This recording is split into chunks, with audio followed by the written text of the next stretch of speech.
નમસ્કાર મિત્રો, જય ગૌ માતા. આ અમારું દેશી ગાય આધારિત પ્રાકૃતિક કૃષિનું ઘઉંનું સોનામતી ઘઉંનું મોડેલ છે. આ સરસ મજાના સોનામતી ઘઉં છે. સોનામતી ઘઉંમાં ગ્લુટીનનું પ્રમાણ ખૂબ ઓછું હોય છે અને ફાઇબરનું પ્રમાણ ખૂબ વધુ હોય છે. એવી રીતના અન્ય ન્યુટ્રિશન પણ એમાં સારા મળે છે.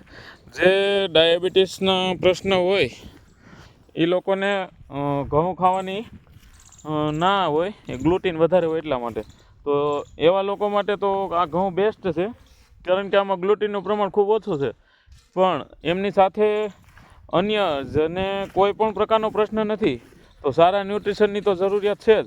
તો આમાં તમામ સારા ન્યુટ્રિશન મળે છે ને ભવિષ્યમાં ડાયાબિટીસ થવાનો પ્રશ્ન પણ નથી રહેતો. એટલા માટે ઘઉં ખાવા માટે ખૂબ જ પૌષ્ટિક અને સારા છે. તો આવી રીતના અમારા કસ્ટમરની માગને ધ્યાનમાં લઈને આપણે સોનામતી ઘઉંનું વાવેતર કરેલ છે. આ ઘઉંની અંદર અમે બીજામૃતનો પટ આપીને વાવેતર કર્યું હોય, આગળના વિડીયો મૂકેલા છે એમાં બતાવ્યું છે. ત્યારબાદ 21 દિવસના થયા ત્યારે આમાં જીવામૃત આપ્યું હતું, વીઘે 200 લીટર જેવું માપથી આપ્યું હતું. અને અત્યારે સામે આપ જોઈ શકો છો, આ જીવામૃત તૈયાર થઈ જ ગયું છે. એટલે ફરી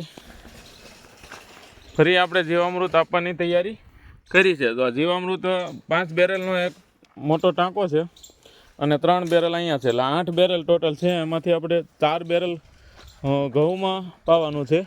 બાકીનું બીજા 4 બેરલ આવે એ સામે દૂર તુવેર દેખાય છે, અહીંયા તુવેર છે, ઉપરની સાઈડ એ તુવેરમાં પાવાનું છે.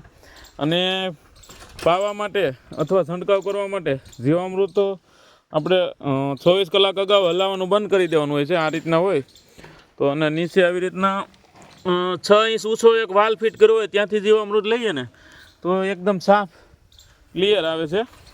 જો અત્યારે તમને બતાવવાની કોશિશ કરીએ તો આ જીવામૃત આવે એ ગાળા વગરનું સીધું હાલે એવું ચોખ્ખું આવે, અને હલાવવાનું નહીં. એટલે છાણનો ગોબરનો કળ ઉખડે નહીં, અને જીવામૃતની આંચ હોય એ જ ઉપયોગમાં લેવાની હોય. તો આ તમામ જીવામૃતનો વ્યવસ્થિત આપણે ઉપયોગ કરી શકીએ. અને જીવામૃત ક્યારેય ઉપરથી અહીંયાથી ડોલ ભરીને વાપરવાનું હોય જ નહીં, પણ આવી રીતના નીચે જો દરેક બેરલમાં નીચેથી 6 ઇંચ ઊંચા એક વાલ ફિટ કર્યો હોય ત્યાંથી લઈ લઈએ અને પછી પિયતમાં આપી દઈએ. તો આવું સરસ મજાના સોનામતી ઘઉં છે, અને એમાં આપણે જીવામૃત આપવાની તૈયારી કરી રહ્યા છે. પાયામાં ખાતર તરીકે આપણે ઘન જીવામૃત આપ્યું જ હોય.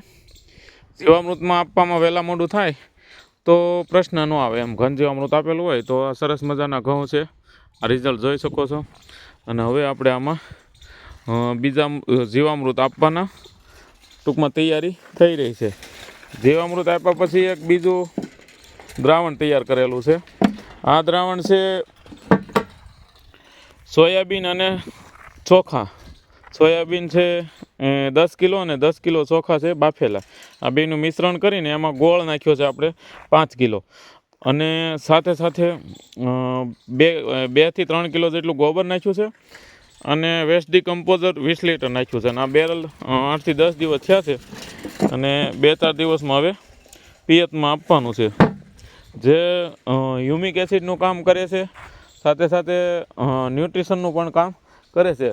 ઘટતા ન્યુટ્રિશન પૂરા પાડે. હ્યુમિક એટલે કે મૂળને તાકાતવાળું બનાવે ને મૂળને ખોરાક લેવાની ક્ષમતા પૂરી પાડે, એવું કાર્ય આ દ્રાવણનું હોય છે.